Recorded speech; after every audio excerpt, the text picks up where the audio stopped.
We begin with this. No criminal charges will be filed against the parents of a teenager who opened fire in September at Evergreen High. Thanks for joining us tonight, everyone. I'm Phil Lipoff. I'm Kim Christensen. The shooter critically injured two students before taking his own life. Kevin Vonn from 9 News Investigates joins us. And Kevin, the shooter's parents did not cooperate with investigators.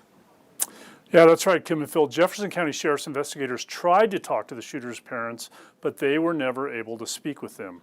It was September 12th that 16-year-old Desmond Hawley opened fire. A big question for investigators was, how did the boy get that gun? Working with federal agents, the .38 caliber handgun was traced to its original purchaser, who bought it in Florida in 1966. That person was deceased, and the trail there led nowhere. Then on January 23rd, an attorney for the parents told investigators that the gun belonged to one of the boy's grandparents. The attorney said the gun was a family heirloom and was stored in a locked gun safe the shooter did not have access to. Of note, investigators did a DNA test on the gun, but could not tie it to the parents. That was a problem, according to 9 News legal analyst Scott Robinson.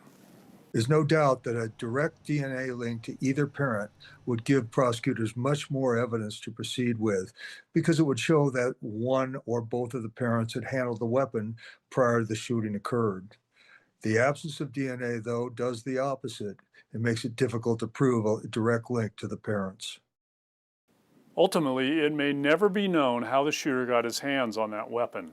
This officially closes the investigation. Both of the injured students, we should note, were released from the hospital in October, weeks after they were injured. Live in the newsroom, Kevin Vonn, 9 News. Some people might wonder why an investigation like this takes so long, but they didn't cooperate. And, you know, we certainly have seen parents in other cases across the country charged. You know, we have, and I would also point out, you know, in the STEM school shooting in 2019, the shooter there got a gun out of a locked gun safe, but broke into it. They were able to establish that the shooter broke into that safe, and so there was no charges to be filed in that case, but different circumstances than here, where we don't know exactly what happened. Okay. All right. Thank you, Kevin.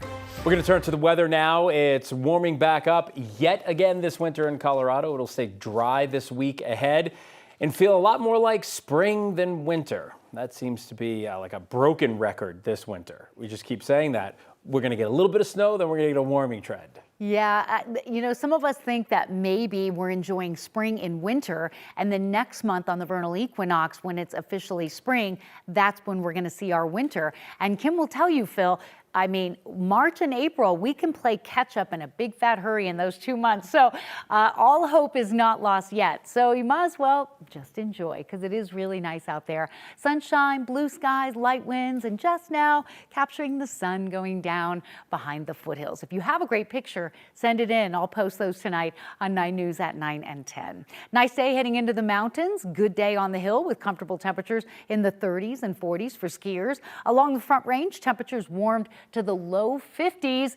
after that brief little round of snow and graupel that we saw last night. Winds are calmer today. Everybody's happy about that. And other than high clouds spilling in around the outer edge of this dominant ridge of high pressure, pretty quiet, and that will be the theme carrying us through the evening, the day tomorrow, and the upcoming weekend. Temperatures in the 50s now will drop 10 degrees by about 8 o'clock, and your weather headlines include a potential pattern shift next week that we're excited about, maybe some snow and maybe a little bit of cold. So extended forecast is coming up. Kathy, thank you. Fort Collins police say one of their officers was arrested on a charge of attempted sexual exploitation of a child. Police say last fall, a woman reported that an officer, 31-year-old Andrew Cerrone, made inappropriate requests to her adult daughter for explicit images from when she was under 18. Police launched an investigation, and the officer was put on leave December 30th. He turned himself in to the Larimer County Jail today. Police say there may be more victims connected to this case. Anyone with information is asked to call police at the tip line, the number on your screen, 970-416-2125. Starting today, non-emergency calls to Aurora 911 may now be routed to an emergency doctor over the phone. Aurora Fire Rescue is calling it Aurora Clinical Navigation. It's similar to a program the city used to have called Nurse Navigation. Now, instead of talking to a nurse, you'll be speaking with a licensed U.S.-based ER doctor by phone or video call. The idea is to keep resources like fire trucks and ambulances in place for when Aurora Fire Rescue really needs them the most, while getting people the care they need. With their training expertise, they can decide, okay, yes, I can treat this over the phone or over the telemedicine and send a prescription in, or hey, this patient needs an x-ray, there's an urgent care 2 miles away, I can have a ride share come pick this person up because they don't have access to a car and take them over there and they can get that done. The department says this new service will reduce call volume by about 15 calls per day. It also has the potential to help patients save money by avoiding that unnecessary emergency room visit. Palmer Lake appears to have won the battle with Buc-ee's over building a new location in the town, but the war still may rage on a little bit. Palmer Lake confirmed today the gas station giant withdrew its application to annex property off of I-25 and County Line Road that heads into town. That's where the company planned to build its second Colorado location, but Buc-ee's isn't giving up just yet. A company consultant told our partner station in the Springs, KRDO, that the goal is still to build a Buc-ee's in the region, and it's not the end of the project. January was a rough month for home sales in the Denver metro area, according to the Denver Metro Association of Realtors. Since the 2008 financial crisis, only January 2010 and January 2011 saw fewer home sales. Sales were down by more than 40% from a year ago, with the median time on the market up nearly 18%. DeMar says it's too soon to raise alarms about the drop in sales. I think we'll have to wait to see whether that trend continues in February and March. I'm not surprised by the number, knowing what our data looked like in December, because if we have low number going under contract in December, we're going to have a low number of closings in January. So it's not surprising, but a little too soon to know. One possible sign that things could be improving, new home listings climbed significantly in January compared to a year ago. There's a catch. At least some of that increase was from homes taken off the market in November and December, then were relisted last month.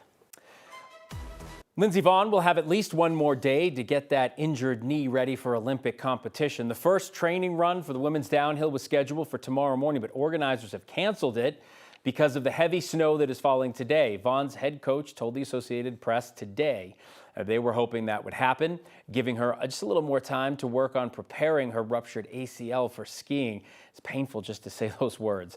There are 2 more training runs scheduled before the race on Sunday.